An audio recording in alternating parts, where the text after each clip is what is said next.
And you get there, and of course, Uncle Murphy's going to show up with the silver platter to hand you your ass, and now the person's in cardiac arrest, and now you got to work a code. What's good, guys? Welcome to the channel.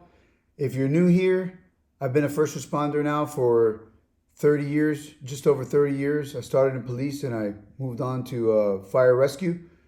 So on the channel, we talk about topics all related to first responder, primarily being a full-time SWAT medic and flight medic. And over the 30 years that I've been working, 20 of which have been in fire rescue, there are a lot of times when you show up on calls and there's a high level of stress. And that's what the video is about today, is how to deal with stress on calls as a new EMT or even as a new paramedic working 911 calls. So let's get into it.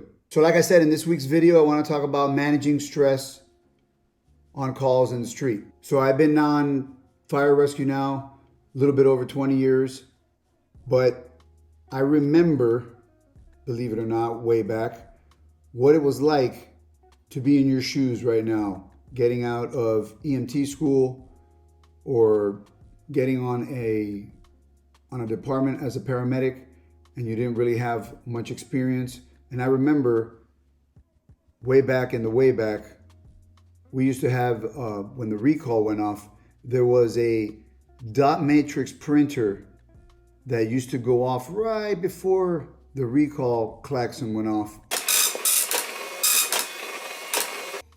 when a call came in, and you would hear that printer like a nanosecond before it started to print, and it made a noise. And you want to talk about operant conditioning, kind of like Pavlov's dog salivating at the ring of the bell. Every time the bell rings, you gotta take a shot.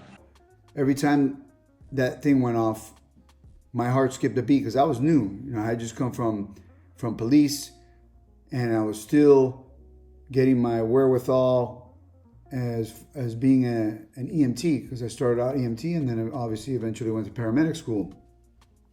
And I remember going on these calls, like I'm sure you are right now, going on these calls, questioning yourself about blood pressures and lung sounds and things of that nature. And that's okay. And that's okay. So I want to go over some tips with you of things that I've done over the years that have helped me kind of manage that stress. The stress is always going to be there, but it's how you deal with it and how you manage it that's going to give you longevity. So let's get into it. All right. So the first, and I think the most important thing to manage stress on calls is being prepared. All right.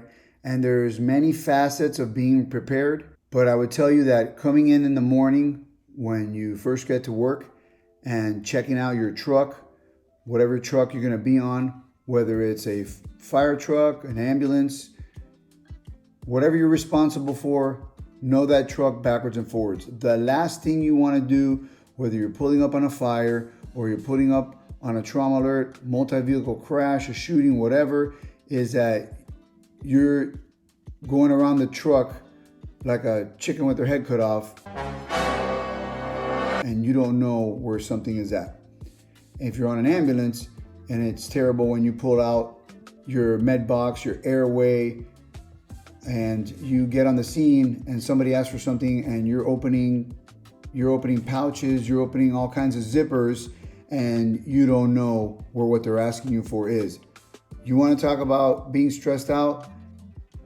Don't be prepared on a call and you see how stressed out you are. So that's what I'm saying. If you're prepared in the morning, get in there early, check out the truck, pull out every bag that you're going to be responsible for. Even put out the bags that you're not going to be responsible for. I mean, because you want to be that person that people can rely on, right? So if you're responsible for a bag, know every compartment, every in and out of that bag, what's in there, what's supposed to be in there, and where you're responsible for. So being prepared, I think, is paramount in managing stress, because it could just add a lot more stress than you already have on the call. Another way to be prepared is knowing your protocols, knowing what you're supposed to do on a call, remembering all the things you learned in school that now you're going to put hands on with. Remember those. If you're not doing anything, you should be reading.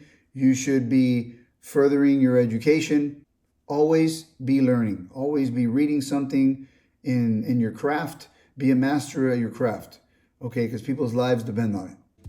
Another thing you can do to be prepared is visualization, especially if there's something that you haven't done in a long time, like intubation, starting an IV. Go through that whole sequence in your mind, right? From putting on the tourniquet to having all your stuff ready and all the steps in getting an IV or dropping a tube. That's very important to, while you're driving around, think of these things, think of scenarios and put that in your midbrain. So when you get on that call and you haven't done that in a while, and I really picked up on that from my head pilot in air rescue when we were doing our training. He said that when he was sitting around, watching TV, having a cold one, that he would armchair fly, is what he called it, the helicopter.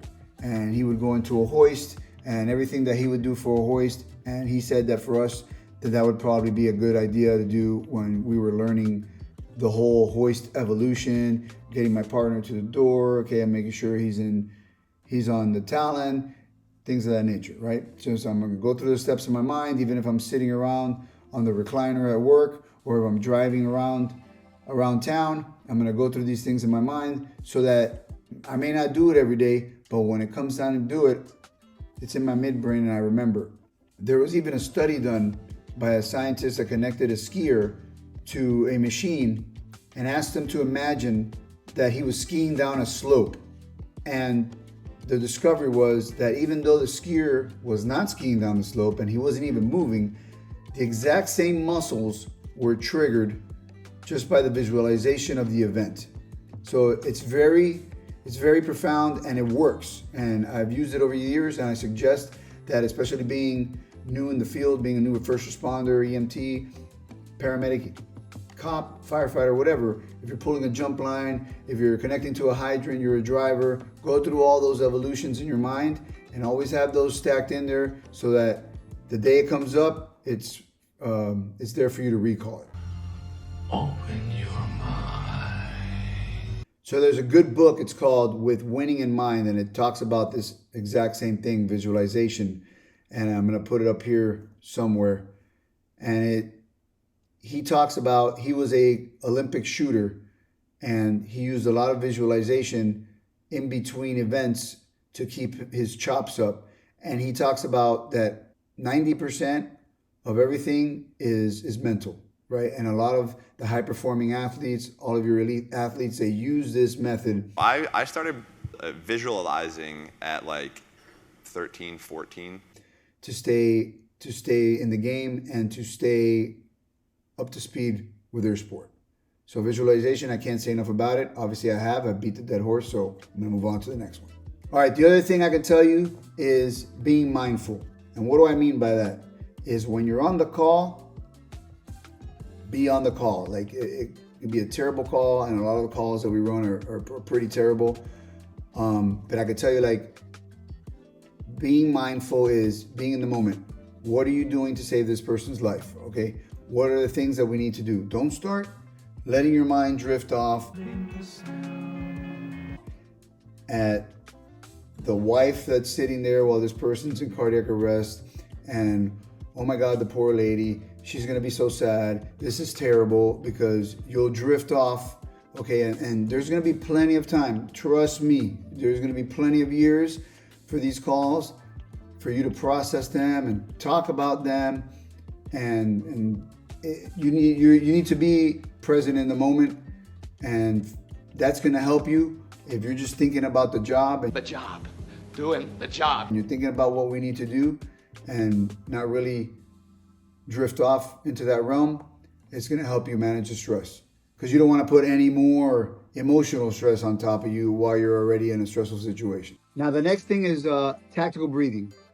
And in Dan Crenshaw's book, and I love this line from the book Fortitude, I'm going to read it so I don't screw it up. It says, I plan to keep my head, to be still when chaos overwhelms me. think about it. That's our calls out there, right? So you're gonna run, doesn't matter how long you've been on, you're gonna run that call that you're gonna feel like you're in that scene from Star Wars and the trash compactor is closing in on you. On the detective level, will ya? Do you copy? Because it's a kid, it's a high stress situation, something you haven't encountered before, and you're gonna be overwhelmed. That's where this tactical breathing comes in. And what tactical breathing is, if you look at the diagram here, you breathe in, inhale for 4 seconds, you hold for 4 seconds, and you release for 4 seconds, exhale for 4 seconds, and you start over and think of that box motion like the diagram. And you just repeat that until you calm down and get your wits about you. I use it a lot, and I just wanted to put that out there. I didn't think the video would be complete without it. So on to the next thing. Another way of being prepared is getting enough rest, all right? We know, research has shown that being sleep deprived is on par with being under the influence, right? So if you go out the night before to the club or the bar and you tie one on, and then the next day you come in and your plan is to, I'm gonna rack out after breakfast. Well, guess what? That's when Uncle Murphy is gonna come with a silver platter and hang your butt on it. Okay, because that's when you're gonna get that big call and you're gonna be tired, all right? You're gonna be gassed out and you're gonna get to that call and you're gonna flop and you're gonna look really bad in front of your crew and in front of the patient's family. And at the end of the day, we're here to save lives. So you wanna have as much sleep as you can, okay, especially if you're working a 24-hour shift the day before, get to bed early, and eating right, all right? Nutrition is a big one. If your staple in your diet is fast food, I won't name. Welcome to Good Burger, home of the Good Burger. Everything in moderation, all right? But if the bulk of your nutrition comes from that, there's some serious tweaking that you need to do, all right? Because that is not going to give you the sustenance and sustained energy to go through a 24-hour shift when you're eating fatty burgers and fries and shakes and candy and then you're now you end up relying on these high caffeine energy drinks. But I don't recommend it, and I don't recommend you coming into work in that condition. So get some rest and eat good food.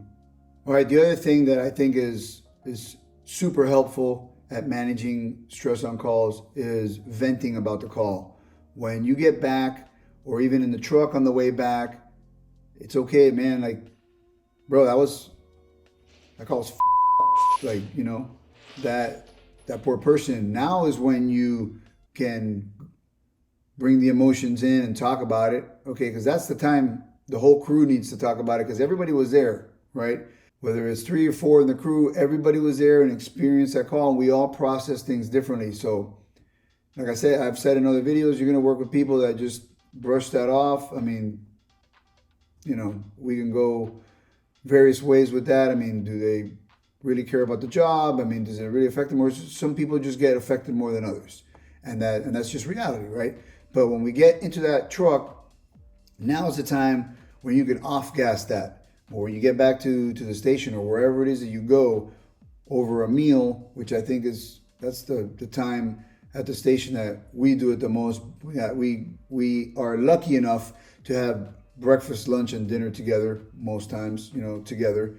And we talk about it, man, we ran this call earlier, this and that happened. And then somebody else will say, and that gives somebody else a chance of some call that they ran another time, even years ago, and be like, man, there was this one time, and everybody kind of goes around and kind of lets that out. And that's huge. It's huge because you don't want to carry that with you. Remember, this career is a marathon. It's not a sprint. So you need to be able to hang in there for 30 plus years. I'm pretty tired. I'll have 38 when I'm done. All right, and last but not least, and some people will roll their eyes and whatever, being in shape.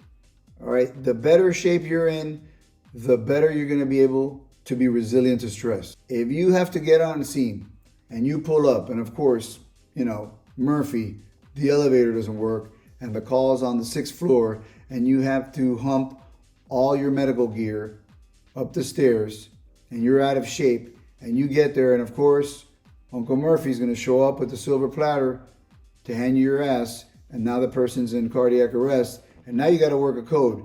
And you're breathing hard because you just came up the stairs carrying a life pack, an airway, a med box, whatever it is you carry, all right? And now you got to get down on the ground and do compressions. Staying alive. All right, till you get the Lucas on. But get what I'm saying. Being in shape is huge. All right, it's huge. You don't have to be out there doing triathlons, but get a kettlebell. The kettlebell, I use it every day. It's an indispensable piece of fitness equipment. It's portable. You can take it to the station. Most stations have them. If your station doesn't have them, you can buy one pretty cheap on Amazon and throw it in your car. All right, do 100 swings with a heavy kettlebell. All right, go for a run, drop down and do push-ups. The earth is always here, and you can drop down and do push-ups whenever. You can do flutter kicks. You get the picture. All right, but you need to be in shape. The people are relying on you. The public is relying on you. Your crew is relying on you. The last thing I don't want is for somebody that's out of shape, and round is not a shape, is to come in if I go down in a fire and have to pull me out, because we have them. And you want to be the person that you would want your family to be rescued by. All right? And so with that, I leave you. Take all those tips and use them to manage stress on calls. And I wish you the best of luck. And I will see you on the next video. Remember, heroes don't quit.